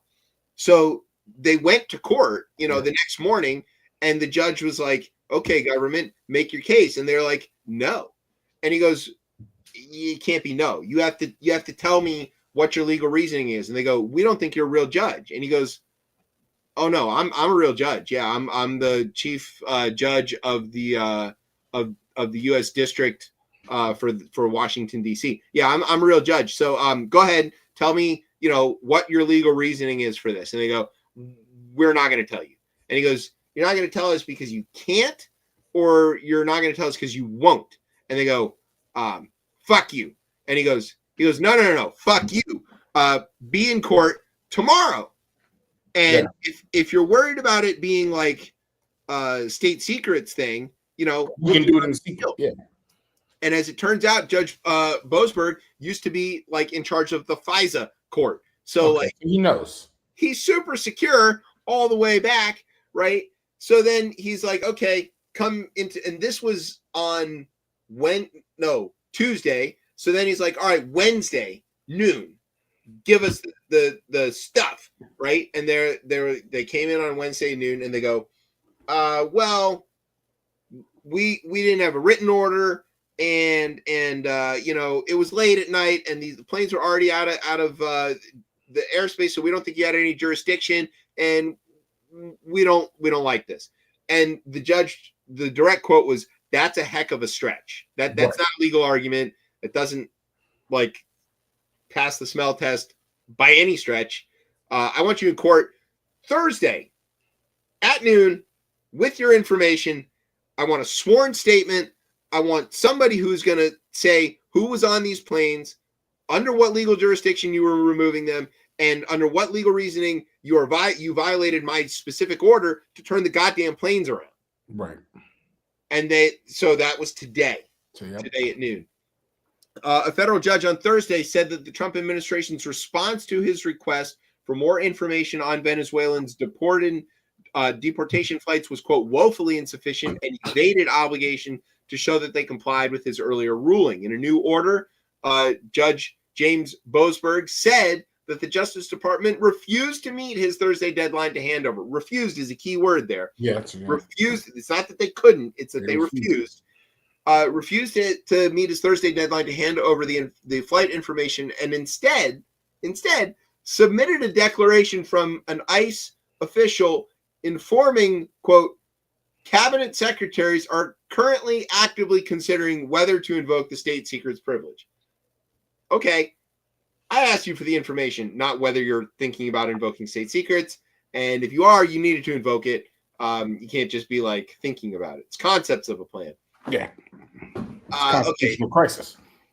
But see, that's the thing, and that's where we're at. So he said the government again evaded its obligations. He wrote in the order now telling them that they had till tomorrow at noon. He said this is woefully insufficient. The government cannot proffer a regional ICE official to attest to cabinet level discussions of the state secrets privilege. And he ordered the Trump administration to provide an update from someone directly involved in those discussions by Friday. So we've gone from like Tuesday, Wednesday, Thursday, Friday. When do we really Friday to Friday almost, if you think about it, from last week? Right, because it went from over the weekend. So yeah. Why is this a constitutional crisis, first of all, or potentially a constitutional crisis? I think even if it's the third plane, which they make an argument that was under, like, it wasn't under the Alien Act, so that they didn't have to. The judge, first of all, the mechanisms that failed to happen, once you issue that you're going to invoke this like presidential wartime power, you didn't do that the proper way to allow people to see that this has now been invoked and to state your intentions that this is what we're using it for. Right. So you didn't do that alone, which I That's think in violation of the law on its law own. immediately, right?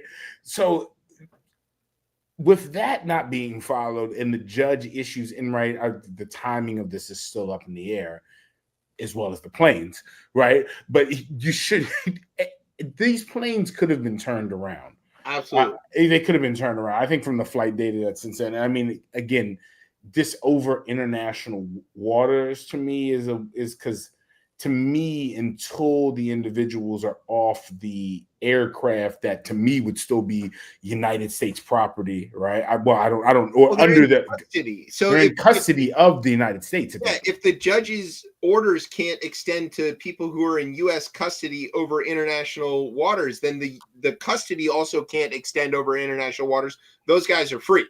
Like if and that's the problem is once these individuals are in a new country, that's kind of it, man. It's not down. There's nothing really that they can do all this other stuff now that's procedural, but you're not getting those people back. Maybe not, right? So that then is a question. If Bukele is holding them in his supermax prison at the behest of and under payment from the United States, you might be able to make an argument that they're legally still in the custody of the United States, and therefore they could try to compel Bukele to return them. But of course, Bukele could say no and say, hey, you don't have any jurisdiction to compel me to do anything in my own country.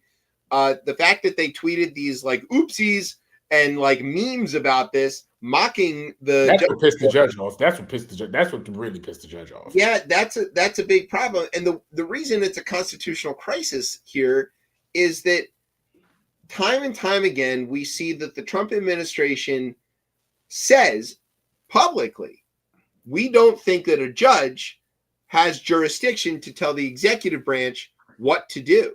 Crisis. Which it does have the authority to do that. That is specifically prescribed in the Constitution, laying this out, that the Article 1 branch makes the laws, the Article 2 branch enforces the laws, and the Article 3 branch checks to see if these laws are lawful. And do they? And they interpret the law. They interpret the law. Yeah, and there is 250 years of precedence of the judiciary saying people have been following this rule for a long time. Yeah. Even the white people who don't follow any of the rules have always followed this rule, that when the judge makes a ruling, you got to go back and like redo it. And sometimes the top judge just said something, which again I know we don't have in the show tonight, but I mean, again, very bland statement, but a statement nonetheless. Yeah, so that is kind of where we're getting to, like, why this is becoming this constitutional crisis, right? Because when the Trump people didn't get their way in court, instead of saying, okay, well, we're going to appeal it, they immediately went to, we want to impeach this judge or even death threats. And John Roberts is the Chief Justice of the Supreme Court. He's also the top of all of the judges. He's the top judge. He has this other duty as like the head of the administration of the judiciary branch.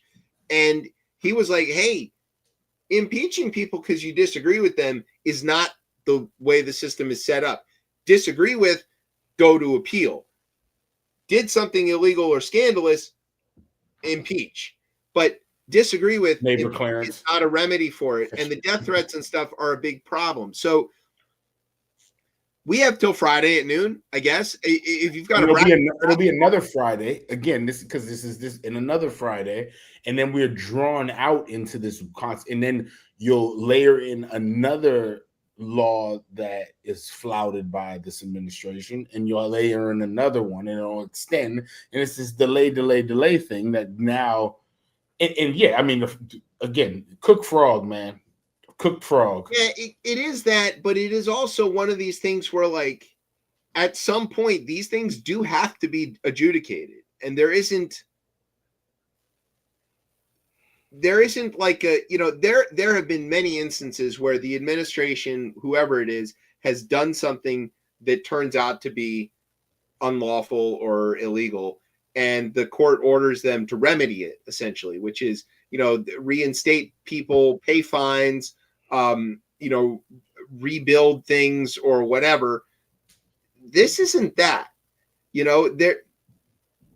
did a thing not because they thought it was legal and could get away with it.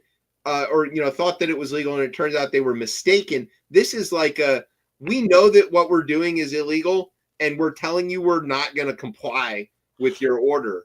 But then even John Roberts saying this is the same justice that said that presidents, like, isn't this an official act? Right. So maybe the president has immunity here, but he has immunity from prosecution. It doesn't mean that the act is lawful. Right.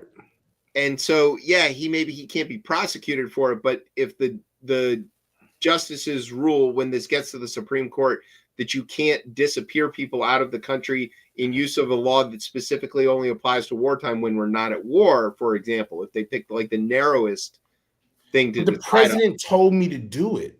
And if the president can make an official act to tell me to do it, how am I responsible for this? Why should I? And these are the arguments I think we'll start to see, right? Eventually.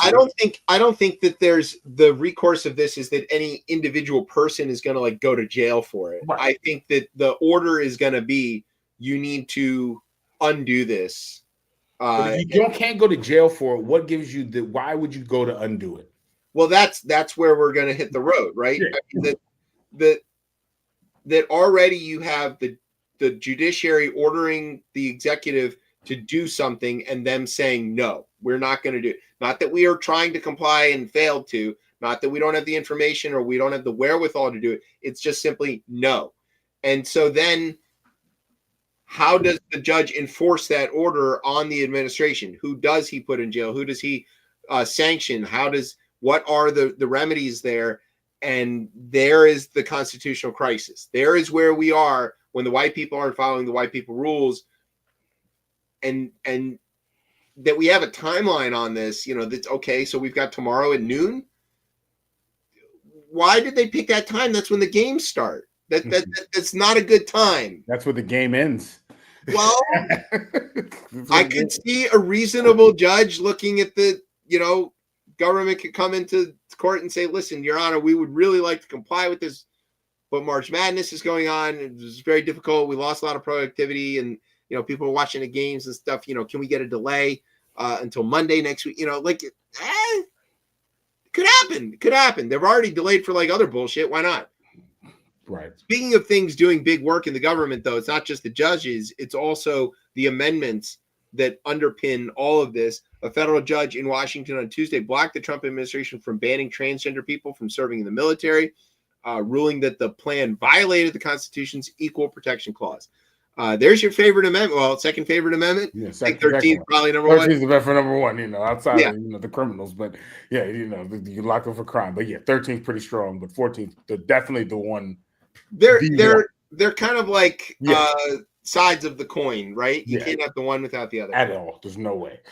So 14 is doing big work here, and 14 has a lot of things in it. But one of the things that 14 has in it is that everybody has equal access to due process under the law, equal opportunity and access to due process under the law, I should point out. 14th also is what gives us birthright citizenship. So 14th is doing a lot. It's going to be a busy amendment this term. And it's also the underpinning of like Obergefell, right? Yeah. Marriage is a civil process essentially, and so therefore, we can't deny that and still meet the requirement of equal opportunity and due process. Now the judge has ruled also that the ban on transgender people serving in the military, where the military called being transgender a falsehood, says it was inconsistent with the humility, selflessness required for a service member. The judge was like, hey man, you're literally saying that people who are ready to give their lives for everybody else's rights don't have the right to go like volunteer to protect everybody else's rights. The ironing is delicious, as the kid said. You have a recruitment problem. 5 people, by the way. Yeah, it's number one, because this is when we get to talking about these trans issues, is that it is I've never seen an issue that only affects like the smallest percentage of people in this country, but the way the messaging happens is you would think that like these numbers in the 40s to 50% range. Yeah, there's this like horde of trans people breaking down the door of the Pentagon trying to join the Navy. Which would be great. Yeah, sure. We'd love it. You know, we need more people. I just they have the recruitment issues that are already there. I just don't know. A smart country doesn't turn with a volunteer army, doesn't turn down. You don't turn down anybody who shows up. Like, I mean, the wars, like, again, pick your war, but specifically for Black Americans, their willingness to go fight, because obviously over and over again, they felt it would show like their manhood and they would come back and America would support them. It doesn't really work that way. But kudos to everyone to continue to try that. But if you look, like, it wins the Civil War, right? It wins the wars in between that to some extent, in the sense that, again, those free African Americans are now working and producing for those wartime efforts. When we talk about the World War I and World War II, again, same thing. Again, these bodies go out like, yeah, it allow people who want to fight to go out there and fight. I don't know. It's just it is confusing because, you know, yeah, there are people who join because they think that it'll afford them some respect and whatnot. But I would say the vast majority of people I know who serve or have served do it because they really believe in the country. They're not doing it because it's a loud resort, yeah, and they're not doing it because they think that it's going to afford them some level of respect when they're done. But it's because they really do believe in this country. And like what Celeste Headley was saying, that like that the enslaved folks really understood freedom in a more profound way than the people who never experienced that. It kind of made me think about like the old folks that we have around now who went through the civil rights era in the 60s, and like why they are so steadfast in you need to vote, and why they volunteer to work at the polls in such numbers, because it's just this thing that they fought for and it's so precious to them, and they understand it more deeply than everybody else does. I think that's also true of service members to a large extent. I think that I would categorize all of them as being mission driven and believing in this country. And so that's what they're doing. Yeah, that you would turn anybody away who's willing to do that, it seems ludicrous to me, but whatever. These guys aren't the brightest, shiniest tools in the box, so it is what it is. Speaking of Trump administration losing things in court, they were ordered to reinstate thousands of probationary workers who were fired in an effort to downsize federal government. The judge ruled that the 18 federal agencies in which these probationary workers were fired, that they were fired for, quote, performance issues. That wasn't true. There was no performance issues. There was no crooked Obama judge. Yeah, that's right. Yeah, there was no actual process followed. They used OPM instead of the individual agencies. Again, it's very like incompetent, very hacky. But I think that they were like, well, we'll try it the hacky way first, and then if we get slapped, we'll go ahead and like redo it the other way. This is more delay than it is actually win. But it does sort of speak to this thing yet again, where they're just like they're not really interested in following any of the rules, just doing anything that they want. But the thing that I wanted to talk about in this story and all of the other ones where we're really talking about like federal employees being fired, to us as DC people, which I would point out 80% of the federal government is not working in the district, right, or the surrounding areas. You know, we do think about this in terms of people, because so many of the people that we know are feds in some fashion or another, or contractors, you know, for the feds. It is the underpinning of our local economy. It is what many of us, you know, grew up around, right? So we're just sort of comfortable with that and talking about these in terms of people being fired. But I think that the media and everybody else who does talk about this, ourselves included, bears the responsibility not to talk about, oh, X number of employees were fired or X number of employees were put on administrative leave, but that X services are no longer available to people. Yeah. And so don't talk about that so many people at Social Security were fired. Talk about that all of these local, regional Social Security offices were shuttered at the same time that Elon is now requiring everybody to go to a local office Whole times are at 8 hours if you can call anymore. during right or and so like let's not talk about numbers of federal employees fired. Let's talk about services that are being taken away from Americans who are entitled to those services by law. Because that's more impactful. Americans don't like to feel like their services are being taken away, even the ones they claim they hate. Yeah, not so many IRS agents were fired. Yeah. It's refunds are going to be slower getting to people who deserve them because of cuts to the IRS's service capacity. It's not the billionaires are getting their refunds are coming on time because they're not paying any taxes. Because they're not paying any taxes. You know, it's not that X number of people at USDA were fired. It's that farmers who are in need of these payments and for contracts that they've already executed are not getting them because of the service cuts at USDA. It should be that. It should always FEMA with these tornadoes that have just ripped through the middle of the country, right? Exactly. Right? I cannot thank whichever one of my cousins currently has the weather machine. Oh my God, you got right now enough because they are doing God's work. That if there was ever stop me before you get yourself and you don't want to be associated with it, but like if there was ever a group of people who needed to have the day that they voted for, it is these people who have been affected by this line of storms that are ripping through the Midwest and the South, and God bless them for their misery and pain. And I do sincerely hope that they recover, but I cannot wait to find out how well they do it without the help of FEMA. It's going to be interesting.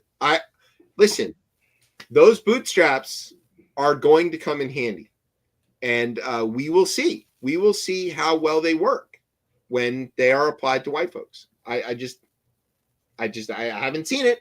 I haven't seen it yet, but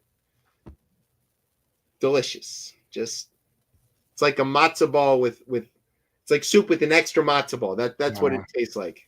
It's just thank you. Yes, a little extra, a little something on there. You want to do a little test talk? Yeah, let's jump right into the test talk here. This one's always fun. We're going to take it back to Jim Crow segregation. So after recent changes by the Trump administration, the federal government no longer has to explicitly prohibit contractors from having segregated restaurants, waiting rooms, drinking fountains. You know, there was a segregation clause, the segregation clause, is one of several identified in a public memo issued by the GSA last month, and it's affecting all of the civil federal agencies, right? So memo explains that it is making changes probably by President Trump's executive order on diversity, equity, and inclusion, you know, our favorite three letters, DEI. And this, right, this gets put in by Lyndon B. Johnson in 1965, right? And it's specific to around federal contractors and like non-discrimination, right? Because as we learned earlier, discrimination, right, is abuse of power. And the idea, right, was along with a lot of legislation that's passed in the mid-60s, hey, we realized that Jim Crow isn't the best, segregation isn't the best.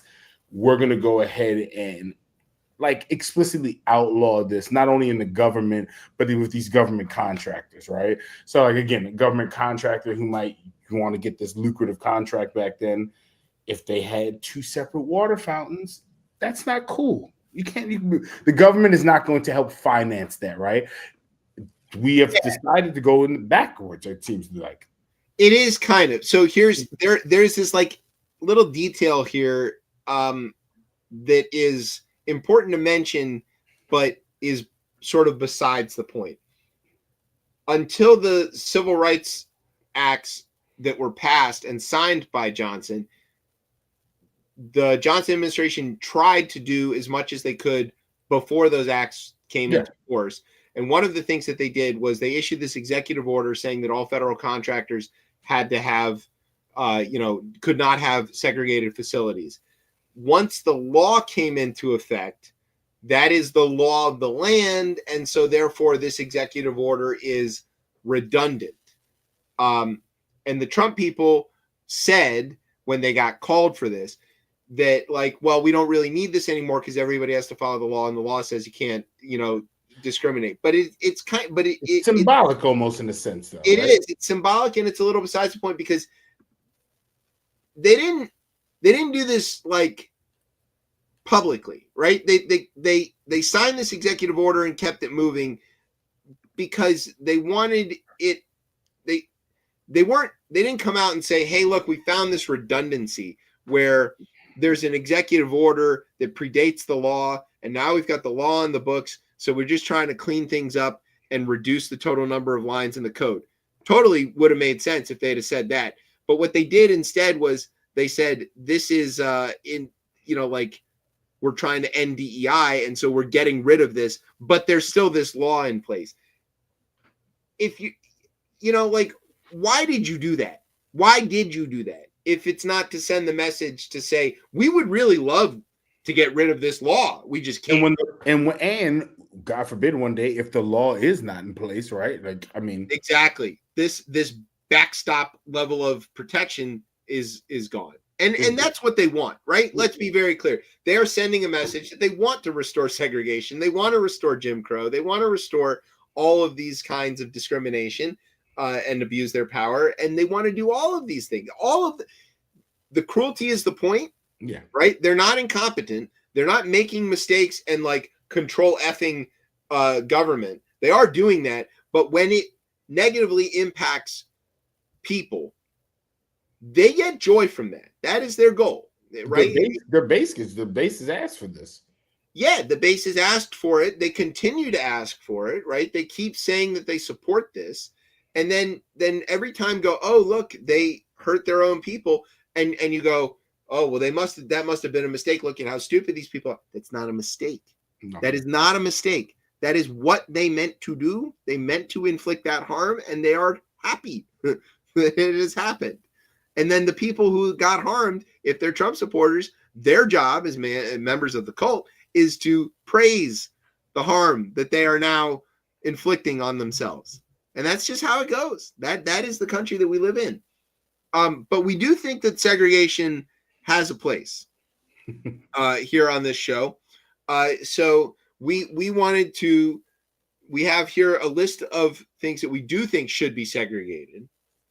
And so I don't know which thing you want to go first. You want to go second? I can take the first one on here. Yeah, okay, there you go.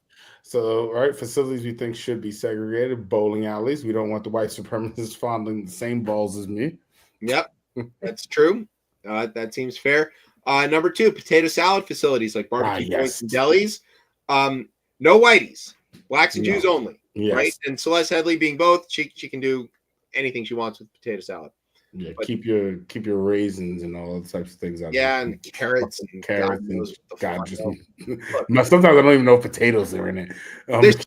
There's like 2 core constituencies that really know about potato salad, and okay. Go ahead. Number 3. All right, number 3. Whatever we have to do to make sure that Roseanne never makes another rap video. Yeah. Oh God. Yeah. No more rap. But Roseanne, man, when I was young, I used to like Roseanne because I felt like it was an insight into white folks' lives, and like I could kind of watch them the way I feel. Like, oh, this is like they're in an aquarium or something. They're like, oh, look at the white. It's like that's what's going on. Don't tap the glass, or the white people are going to notice.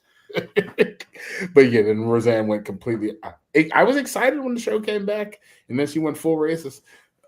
Like I already knew there's only one way you could do that show the way it was done, but yeah, wild. That is incredible. Brian, put that image back up there. This is like one of the most terrifying images I think I've ever seen. Oh, yeah, no, it got. I didn't know that was her the first time I saw that image. Yeah, you I think ran and hid when we played the video, but yeah, I didn't watch the video. Yeah. All right. And number 4, places that we think should be segregated: furniture stores. In an effort to keep JD Vance away from all the couches, we should just ban all the white people in general.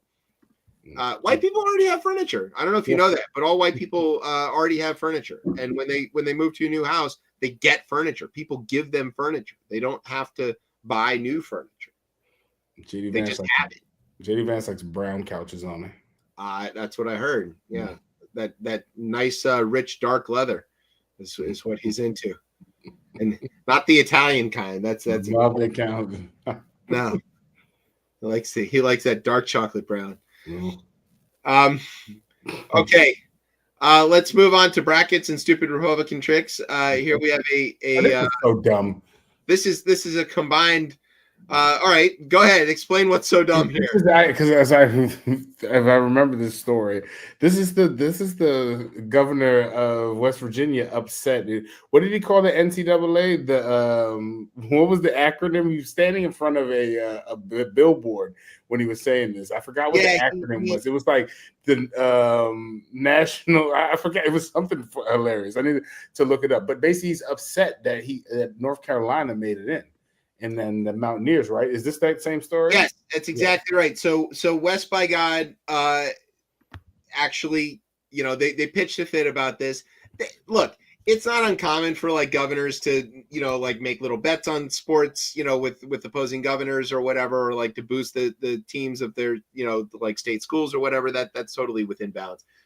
What happened here is that Governor of West by God, Patrick Morrissey, he said that it was unfair that the Mountaineers were snubbed from the men's tournament. And then he had the Attorney General launch an investigation into the NCAA Tournament Selection Committee to determine if any. Here, this is how you know it's West Virginia and not like a literate place. Here's the direct quote. I've asked Attorney General J.B. McCuskey to launch an investigation into the NCAA Tournament Selection Committee to determine if any backyard deals, interesting choice, backroom deals, corruption, bribes, or any nefarious activity occurred during the selection process. What's a backyard deal? Backyard deal? I don't know. I feel like that's when you like agree with your buddy comes over, you agree to sell him like some tools or something. Yeah, it's like, here, man, you want to borrow my lawnmower? Is that a backyard deal? Or sorry, the NCAA now stands for the National Corrupt Athletic Association. That's what he was standing in front of. That is not the best nickname in the Trumposphere. The Mountaineers are not a part of March Madness this year, not in the men's side. They are in the women's side, I would point out. Which also include, of course, Duke, Zags, and all these. This is filler here. But here's this other great quote. And this one really mattered to me because it involves one of my least favorite words revolving around the brackets and the tournament. Here's the quote. Many of us are looking to see how West Virginia was going to be seeded in the tournament, Morrissey said on Monday. Nearly every single sports fan, pundit, and here's the word, and bracketologist, everyone had West Virginia as a shoo-in for the tournament. In fact, heading into Selection Sunday, 111 out of the 111 bracketologists projected West Virginia to make the tournament. Bracketology is one of my least favorite words. It is the word. Stop this. It's a science. Don't do that. Stop this word. No. Science. You're not a bracketologist. You're an idiot with a bracket. I am an idiot with a bracket. Idiots with brackets. Yeah, that is exactly what it is. You're not a bracketologist. This also sort of mirrors the time in 2023 when Ron DeSantis got all upset that FSU went undefeated and didn't get invited to the. He was very upset about that. To the playoff. The reason they didn't get invited is because they play in a shit conference. They play in the ACC. There's no real football in the ACC. So, like, all of their wins were against other high schools who also play in the ACC. It's not real. You don't get to be in the thing. It's just not that. Like, okay, it's just how it goes, man. Step up, play in a big conference, play with the big guys. It's okay. You're going to get knocked around a little bit, but you might get a little respect in the process. Too bad nobody respects FSU. Post Bobby Bowden. Shouldn't have respected it then. He's big fucking racist. And Famous Jameis is out here doing Famous Jameis stuff, and he's not in Tallahassee anymore. So, like, you need to get in this century. Let's just say that about Florida. Fucking Florida. Or not. Ha! All right, and then up to the great state of Minnesota. Now here, Tez, I'm gonna read the setup to this, okay? And you're gonna hit us with the punchline. So there is a guy. He's a state senator in Minnesota. His name is Justin Eichhorn. Eichhorn. Okay? Yep, he's from Grand Rapids. There's a Grand Rapids, Minnesota, as well as the real one, which is in Michigan, of course. And he's most recently pretty famous there for being one of the authors of a bill there in the Minnesota State Senate to, quote, define Trump derangement syndrome as a mental illness. They think that people who find Donald Trump to be abhorrent and awful are suffering from a mental illness. I agree that we are suffering from something called literacy, but I'm not sure that it is a mental illness. The more you read, the more sad you get. So, you know. Yeah. So, I mean, this guy sounds pretty stupid and like a partisan hack or anything, you know, what he's doing. So what happened with that law? What happened with the law? What happened with him? Well, we don't know what happened with the law because something happened with him. Well, police in the Twin Cities say that this same Minnesota Republican state senator has been arrested for allegedly trying to solicit sex from a minor. Yep. By the way, Republican state senator, is that drag queen? Is that's that same word, right? It's so crazy because I was in New York and I was talking to one of my colleagues at work, and he showed me this post before I'd ever seen it here. And that same thing I said, I was like, it's never the drag queens, it's never the LGBTQ community. It's always these same white guys. Yeah. He's 40 years old. He thought he was chatting with a teenage girl. It was the cops, by the way. He thought he was chatting. Like, he's not even like, he thought that. He was getting all hot and bothered. There's some like lieutenant on the other end of this. So like, oh yeah, I love my lip gloss. Or I don't even know like how does the sting operating cop like inhabit the text chat of a 16-year-old girl convincingly enough? Like Chat GPT. Gotta be, right? Because like the Z's speak a language that you and I certainly can't understand. Yeah. Oh, look at this guy. Come on. I mean, I don't want to pass by judgment by looks. But come on, man. Look at this guy. Yeah. He should have been preemptively arrested. Nasty guy, exactly. Was it Minority Report? Yeah. Snatch this guy. You haven't done it yet, but we can tell by looking at you what you get Chris Hansen in here. How do they run the chat? Do you think they use the AI? No, I'm pretty sure. I mean, I also wonder, like, even from Hanson's show, they had people that would sit in to do this. Yeah, but like, are they actual teenagers? Yeah, they were. Or in the show that there would be people in the house. Yeah, that would be actual. Yeah, no, I know that they had but a cop that looked young or whatever, like, convincingly so. But like. I could see them soliciting the advice from teenagers. Or maybe they get some like people out of the academy, right, who are young enough, yeah, who might like be connected. I think the language, I hate the language barrier. Yeah, no, it is a language barrier, right? Like the way that my oldest kid speaks, okay, she's 9, right, is mostly English. But the way that the kids a little older than her speak when I hear them like at the school is not English. It is extra riz. Yeah, it is unintelligible bullshit. So like, don't do that. Don't be those. Don't even get off my lawn. That's Brian. Fuck yeah, get off my lawn. You damn kids in your rock and roll. Yeah, no, but I try. Like I'm trying to like understand important. It. I get the linguistics, like I understand where these words come from, like right. I get the etymology of it all, but it is still very difficult to keep pace with it. It does not sound like something I could understand. So if you're trying to like be this creepy Republican dude, like how are you managing that? Not convincingly, apparently. Obviously not. Okay, well, we've come to the end of the show. which means we're getting out of here on time. We're on time today. Okay, so we want to say a huge thank you to you should check her out. She is Blue Sky. The normal way, Headley, Headlee, Headley, all together. Great NPR name. And there's the book. There's how to spell it.